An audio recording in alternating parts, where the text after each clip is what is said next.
अस्सलाम वालेकुम नाज़रीन, ख़ुसूसी प्रोग्राम मुबाहिसा में आप सभी का इस्तक़बाल है। मैं हूँ आपका मेज़बान सैयद बाखर। नाज़रीन, आज हम एक मरतबा फिर जंग से बुरी तरह तबाहाल मुल्क शाम पर बात करेंगे।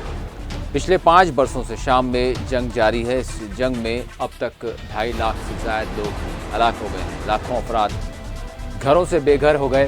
शाम के तमाम तर शहर जुज़वी और मुकम्मल तौर पर तबाह व ताराज हैं। बेशतर शामी अपने घर बार छोड़कर दीगर ममालिक में पनाह लेने पर मजबूर हैं।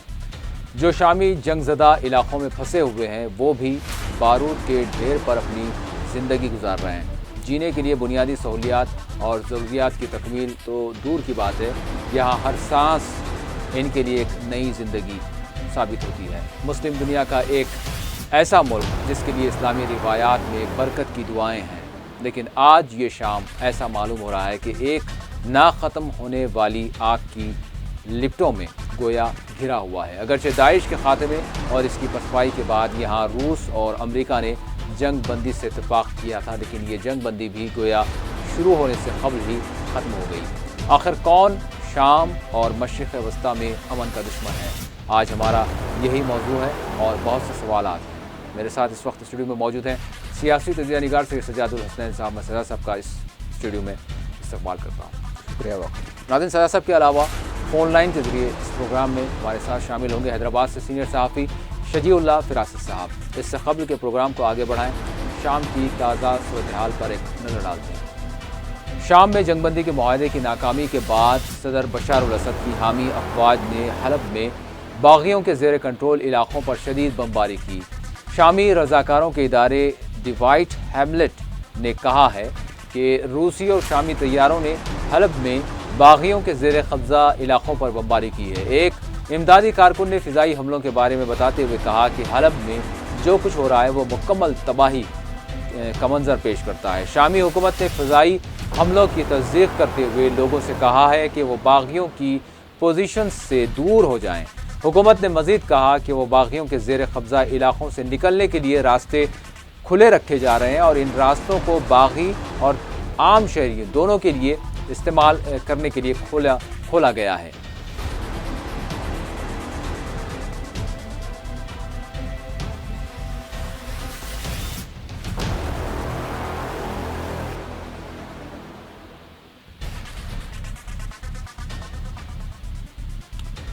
सीरियन ऑब्जर्वेटरी के मुताबिक हलब में एक दिन में होने वाले ज़बरदस्त फ़िज़ाई हमले में कई सारे हमले हुए, जिनमें 100 से ज़ायद अफराद हलाक हो गए। इस दौरान बमबारी के बाद हलब की तबाहकारी की वीडियो सामने आई है। मुकामी लोगों का कहना है कि जानबूझकर आम इलाकों को निशाना बनाया जा रहा है। इस दौरान इंतहाई खौफ के आलम में लोग अपने तबाहाल घरों से निकल कर महफूज मकामात की तरफ मुंतकिल हो रहे हैं। हलब में ताज़ा बमबारी पर इंसानी हुकूक़ की तंजीमों ने तशवीश ज़ाहिर की है और कहा है कि इस बमबारी से जो तबाही मच रही है इसके देर पा असरात होंगे।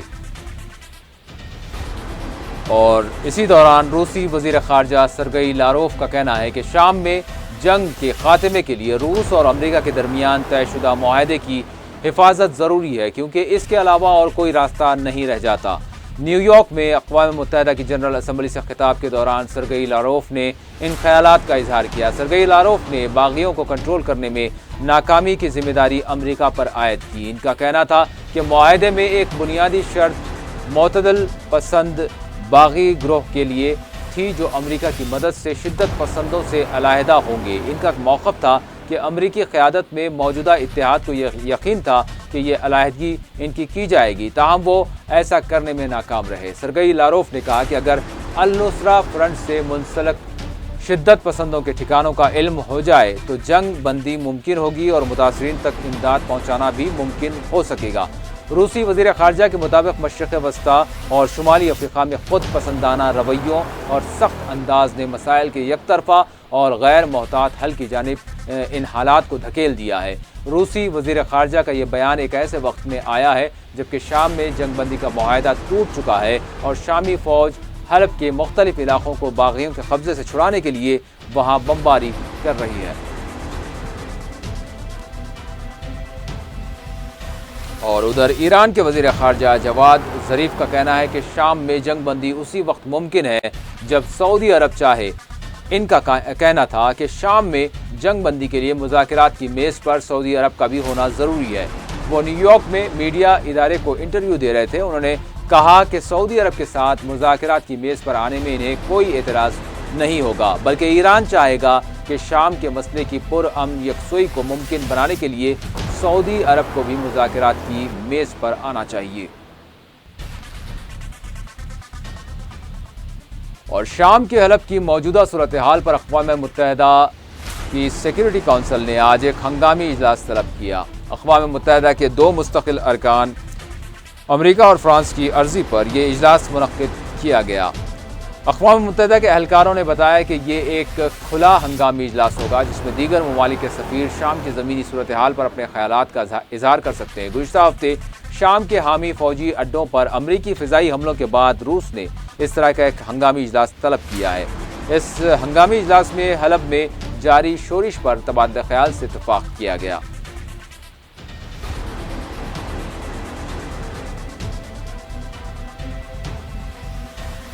अक़वाम मुत्तहिदा के सेक्रेटरी जनरल बान की मून के तर्जुमान का कहना है कि शाम के शहर हलब में जारी शदीद लड़ाई की सूरत हाल से बान की मून खुद दहशत ज़दा हैं। सेक्रेटरी जनरल के तर्जुमान का कहना था कि हलब में आतिशी हथियारों और बंकर तबाह करने वाले बमों के इस्तेमाल की खबरों से बान की मून परेशान है। गुज़िश्ता हफ्ते जंग बंदी का मुआहदा टूटने के बाद से शाम की हुकूमत ने हलब पर हमले तेज़ कर दिए हैं। उधर शाम के वज़ीर ख़ारजा वलीद अल मुअल्लिम का कहना है कि शाम की फ़ौजें दहशत गर्दी के खिलाफ लड़ाई में कामयाबी से आगे बढ़ रही हैं। वाज़ेह है कि शाम की हुकूमत सदर बशारुल असद के खिलाफ तमाम बागियों को दहशतगर्द तस्वुर करती है। न्यूयॉर्क में उन्होंने अक़वाम मुत्तहिदा की जनरल असम्बली से अपने खिताब में कहा कि इन्हें पहले के मुकाबले में अब फतेह का ज़्यादा इम्कान है। अक़वाम मुत्तहिदा का कहना है कि जारिया हमलों के नतीजे में हलब के तकरीबन 20 लाख अफराद को इस वक्त पानी की रसद मैसर नहीं है।